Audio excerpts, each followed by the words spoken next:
Hi everyone, I'm doing my John Maxwell and I'm focusing again on leadership gold. So in John Maxwell, we focus on people and we don't focus on positional power. Of course, everybody wants to rise up in their career, in their family life. They want to have a good life and to get to the top.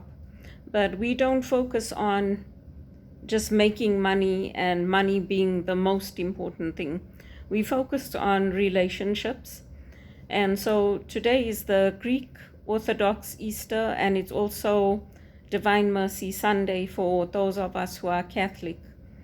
And it's a very new way of praying in the church and focusing on Jesus's mercy and saying the Divine Mercy Chaplet. So it's very recent. It's something that was introduced by Pope John Paul II. And we used to have our Father Gunther used to come and do it at our parish. We expose the Blessed Sacrament and we say prayers and thank God for His mercy and bring ourselves into God's presence and ask for His mercy on our lives. So when we look at God's mercy and we look at relationships, it's important to also remember that relationships are not about position. There are some places, some companies where it's about, this is my position and you will do what I tell you. In customer service, we hear it from the customers. You're in customer service, so I can treat you however I want and you have to listen to me. And we say, no, you cannot treat us however you want, and you have to treat us with respect. That's not how we do things here. And the customers push back. They say, where's your supervisor? I want to complain about you to your supervisor. And we tell them, go right ahead and complain, because the supervisor is going to tell you the same thing that I am telling you. We do not accept that, and we do not treat each other with disrespect. And some customers even tell me, just because I have a little bit of a shitty attitude doesn't mean that you do not have to take it. You do have to take it. And I say, no, I don't have to take it. If you're not going to treat us with respect, we can disconnect the call. And if you're going to use vulgar language, we can disconnect the call. So that's what I'm talking about when I'm talking about positional power. It's I am telling you and you will obey. Obedience in the Bible and listening to God's word, obedience doesn't come from unholy fear. And customers don't have a right to do that. And, oh, I'm never going to order from you again. Well, you obviously liked the product. You obviously liked something, so that's why you ordered from that company. But there are a lot of factors that go into it. And there's also a way to treat employees as well as how we treat our customers. So it's important to remember those things in business and in relationships. It is about the relationship. It's not just about the money. And now I was watching this program on Zimbabwe about gold mafia and all the gold smuggling that they're doing, taking gold and laundering money, taking it to Dubai, and how they've got this whole chain worked out, from people in the airports to the baggage handlers to everyone you can imagine, and they're talking about it openly. So if your life is all about money and you don't care about the relationship, then there's something wrong. Yes, money is important. We need it to live. We need it to survive. But it's not everything. I remember when my mom came from Zimbabwe, when I saw her at the airport, I just started crying, because she literally looked like she had been living on the street. She looked like a homeless person. Her coat was hanging on her, she was thin, and she just looked terrible. And it was hard for her when she was getting her papers sorted out, when I was trying to get her papers sorted out. We were fortunate we had family there that she could stay with, but they also had their own lives. They used to drop her at a lawyer, and then she'd be sitting there the whole day waiting for a ride home or waiting for the lawyer. And then when somebody was available, then friends of the family gave her a ride home. But she didn't have the money to say, okay, I'm going to get an Uber or I'm going to get a taxi and I'm going to go home now. At least in Canada, we have TTC, we have local buses, and those things hurt us when we don't have the money, when the wolves are at the door, so to speak. It does hurt. And I know that feeling, that position, because I've been in it many times. And none of us want to stay in minimum wage forever. None of us want to be constantly living off overdrafts. But at least I've got a job, which is better than the situation I was in for 10 years, going from contract to contract, and people telling me, oh, don't worry, we're going to give you a 2-year contract. Don't worry, you're doing a good job. And then you go home and all of a sudden you get a call and they tell you, oh, sorry, there's no job, don't come back. That is heartbreaking when it happens, especially when it's happening over and over and over. And people say, well, why didn't your first job, that's where it started. You didn't have the support. And I say, yes, I agree. I didn't have the support that I needed at TD, because if I did, I would not have been let go from there. They didn't have a position for me to put me into HR. And the people who were supporting me didn't have a department to give me to run. So it is about who you know.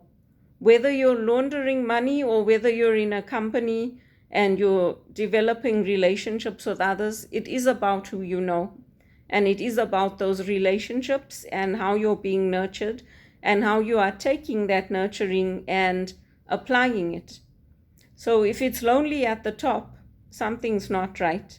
Because we all take people with us. The question is whether those people, when they get to their positions of power and leadership, reach back and help us or not. Because I know I've helped many people. I know my mom's helped many people, not only in Canada, but in Zimbabwe, in India. And you can't pour from an empty cup. You also have to fill your own cup and then help others. So we rely on God, we trust in God, but we also do take steps to improve ourselves, to help ourselves. And it's nice for me to know my mom is in Canada, because at least here she has health care, she has access to doctors, she has access to transport, but it's still hard because she does worry about me. She does worry that I've put in so many years and I've tried so hard and I've applied for so many jobs, and yet I'm not getting a break no matter what I do. And so it is hard because, I mean, you're working, you're doing a good job, you're doing a fine job, but you're not getting those breaks. You're not getting those opportunities to make good money, to make money where you're earning over $50,000 a year, where you can buy your own house, where you can travel. And it is difficult for my mom. She didn't have an easy journey after my dad died. And what we went through in our home, very few people knew how hard it was for us. There were a few people that knew, our neighbors, the Harrys. There were some people, good friends of my dad's in the community that knew. But other than that, we just tried to get through it and we tried to help each other. And unfortunately, that's how it was. There was nobody else. We were alone. My mom's family in India were not wealthy. They were not rich. So nobody sent us money. And it's hard. It was hard for my mom to leave Zimbabwe and to come here. You leave your friends, you leave a lifestyle. It's not just about leaving and saying, okay, I'm going to my children. But she had her own friends, she had her own ways, she had people that knew her. And the African savanna and the wildlife is very, very different to Canada. The people are different. People are very friendly. So it's a very different lifestyle there compared to here. And she didn't want to come. And I said to her, you know what, Mom, there's no point staying there because we all here, we all out now. And things are just getting harder and harder. And you can see what you're going through. it's not going to get easier. And eventually she said yes. And there was a lot of pressure on me to get her papers. And I told people, I've put the papers in, there's nothing I can do. You have to wait. And eventually I met with Mr. Volpe, and I talked to him. I took photographs of my late dad, of the family. I explained to him what happened, that she had break-ins, and that, it was break-in after break-in. We had situations where they would gas us. We'd wake up in the morning and say, oh, what happened? And all the back doors would be wide open. Thankfully, they didn't take our lives, but it was very, very disturbing and frightening. They used to line my mom up in front of the criminals and ask for her address. And my mom used to say, no, I'm not giving it in front of them. Then they'll tell each other, and then we'll have worse situations. We had times where we came home, they had cut the power, and my mom would say, we paid our bills, how come the power's gone? They had cut the mains to the house. And if we had just come home late, we wouldn't have been able to have it reconnected. So it was very, very frightening. Very, very. I'm not saying there's no crime in Canada. There is. But at least here we have community, we have the church, we have people that we can keep in touch with. I was very happy when my mom made the decision finally to leave and to come to Canada, because she would have been alone there. And at least she knows I'm here. So, but whatever people want, I'd say, okay, if that's what you want, then give them that. As long as she's happy and she has some support. It's the same in business. If people are constantly saying, oh, your company is rubbish, but they keep buying from you, some of them they're just there to hurt the company. Some of them are there to sabotage. So you have to also know who you're dealing with and what they want from you. And I've never had the mentoring until I paid for it through John Maxwell. I mentor others. I share my experience with them. But I got coaching now at my present company. I never had that before. And the mentoring, I learned from John Maxwell how to deal with the Americans and how to approach them and when to push back and when not to push back. So it's a learning experience. It's very different from Zimbabwe, and it's not something that I was used to or accustomed to. And in Zimbabwe, if people do wrong, they do get punished. Not saying that they don't, they do. They caught the people who broke into our homes, our businesses, and they did punish them. So crime doesn't pay in the long run. Even all these people that are doing the country down, money laundering and all that, it happens all over. It happens in Canada too. But eventually, if you're a politician or you're a business leader or wherever, if you don't make time for people, you are going to fail. Because people come to you, people vote for you, people ask for your time for a reason.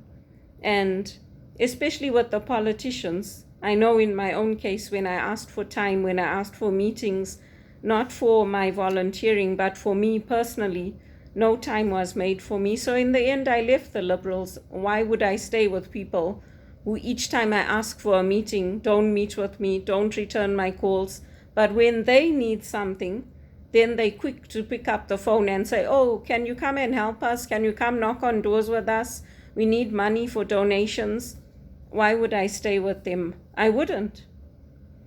So you have to think about how we're interacting with people, who's taking us with them, and who's leaving us behind, because not everybody is taking us with them. I know when I go to visit people who makes me sleep on the floor and who gives me a bed or who gives me their couch. I know when I go to visit people who welcomes me and who takes my bag and says, don't put your bag in my bedroom. And when I put it there, they bring it back outside. I know. So We have to judge and assess who welcomes us, who makes time for us, who invites us, and who leaves us out. And if we're being left out all the time, then they're sending you a message. They don't want you with them. So it's good to think about it, because no one gets to the top alone. There is nobody that's gotten to the top alone. Even Jesus had disciples, he had followers, he had a trusted inner circle, and he had people in his inner circle who betrayed him. He had women and men who were with him on his journey. And so too, we also have people who are with us on our journey. We have friends who say, we'll be here for you. If things don't work out, come to us, and you can always come back. And we have other people who say, I'm sorry it didn't work out. I've done enough. I've done my share. Don't come back to me. You make it or break it now. We all have people like that in our lives. Loneliness is positional. If you're working off your position, you are going to feel lonely. But if you know God is with you, and if you feel isolated, if you turn to Jesus and ask Jesus for help, you know that God is with you. And Jesus is always with us. That's our faith, that Jesus is always with us. Even when you look at the stories of Jesus healing people, the demonics, those who were possessed, they were isolated. They were naked. They were shouting. They were scratching themselves, cutting themselves. When you go into, I've done a lot of reading about spiritual warfare. And when they say, oh, the person has a very rare disease, very rare, you don't see it often, they're talking about possession. So the psychiatrists use that when they talk about it. And if you read up on it, that's what they mean. So I know with me, one of the priests told me, what's happening with you losing all these contracts, is some of this is spiritual. Not that you've done anything wrong, but you do have to pray. You have to make sure you go to church. You have to make sure you say binding prayers and cut ties, sever ties with the people who are hurting you. So it's important to remember that Jesus came to restore people to their communities, to restore them to good health, to free the captives. There are certain priests in our church who pray for those Christians who are in debt and who are being enslaved by others, particularly in the tradition where there were Muslims that used to take Christians into slavery, and they had to raise huge sums of money to free them. The Trinitarians, they pray and they raise money for that. And still today, a lot of Christians are in financial hardship. A lot of us are in minimum wage. We can have the best credentials, we can have mentored others and helped others to get into good positions, but those same people don't reach back and help us to get into good positions. But there's nothing we can do. We just have to keep moving forward and keep trying and keep our faith and keep doing what's right. That's all we can do. There is nothing else that we can do. It's not only me in this position. There are a lot of other Catholics, a lot of other Christians in the same position. And it's very, very hard. People say, oh, it's not as hard as Zimbabwe. May not be as hard as Zimbabwe because we have the basics. We have electricity, we have water. But if you can't pay for those things, what happens? If the supports that were given away are clawed back and you can't pay them back, what happens? That's what happened to me. They gave that support for COVID, and then now they're clawing it back. So I have to pay that, plus I have to pay my rent, I have to pay for electricity, I have to pay for my internet, I have to pay for my phone, all on minimum wage. So they shouldn't have given it. They should have put the processes in place to say, if you qualify, then you'll get this. They gave it to everyone and they said, don't worry about paying it back. And now they're clawing it back. So it's not as easy as people think in Canada. Even your medications, you have to pay for them. My mom has to pay out of pocket for her medication, so do I. Not everything is covered. So it's very, very hard. And she's not living with me, so I can't claim for her as a dependent.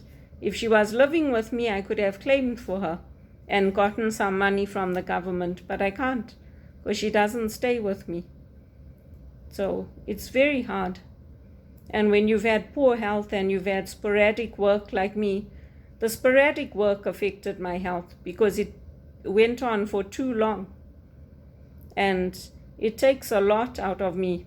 I get sick. When I get sick, it takes a long time for me to get better. But I've held my job for 4 years with support of the company because they know I don't play the fool. I value my job and I do a good job. And that's why I try every day to do my best. Because I want to get into those good paying positions. I want to be earning a good salary. And I want to be able to help my mom. And we don't want to be at the mercy of others. We've always been at the mercy of others. It's easy for other people to say, oh, her mother's too hard on her. But they don't know what my mother had to go through. How she had to walk in the monsoon weather with the water up to her waist to go to school. And how her father had an accident that left him disabled working on the railways. The crane came and hit him right in the thigh. And after that, he couldn't get a full-time job. And there were 5 children in the house. They slept on the floor. When we went to India, we slept on the floor. Even when I go visit relatives in America, sometimes I sleep on the floor. I sleep on a sleeping bag. So it's not like we're wealthy. We don't go and stay in hotels. We don't insist that, oh, you give me the bed. I came to visit you and you sleep on the floor. That's not the kind of people we are. In somebody else's house, we say, okay, it's your house. You want me to sleep on the floor? I'll sleep on the floor. You want me to wash your dishes? I'll wash your dishes. You want me to make your table? I'll make your table. So that's how we are. So it's good to know. And most people will say, no, you know what? You go sleep on the bed. I'll take the floor this time. It just depends. Depends on your friends. It depends on who you know. When I went home to South Africa, all my friends gave me a nice time. They welcomed me. They gave me a bed to sleep on. My family in England too, in Zimbabwe. But if other things came up and they had other immediate family concerns, they told me, sorry, you have to make other arrangements. We've got something that's come up. Then I had to do it. So you have to test the waters. Like if I had to go back to Zimbabwe, I wouldn't rely on anyone because I would know what I was going into. Because if something else comes up and they have an immediate family concern, they're going to say, sorry, Belinda, something's come up. We've got something else. Our family needs us. You have to make other arrangements. That's how it is. And those lessons are in the Bible. You just have to read the Bible. Those teachings are all there about how your own family will treat you compared to extended family or outside family. It's not about positional power. It's about relationships. And that's what we have to remember. Jesus went out to heal people, to help people, and we have to stay close to him.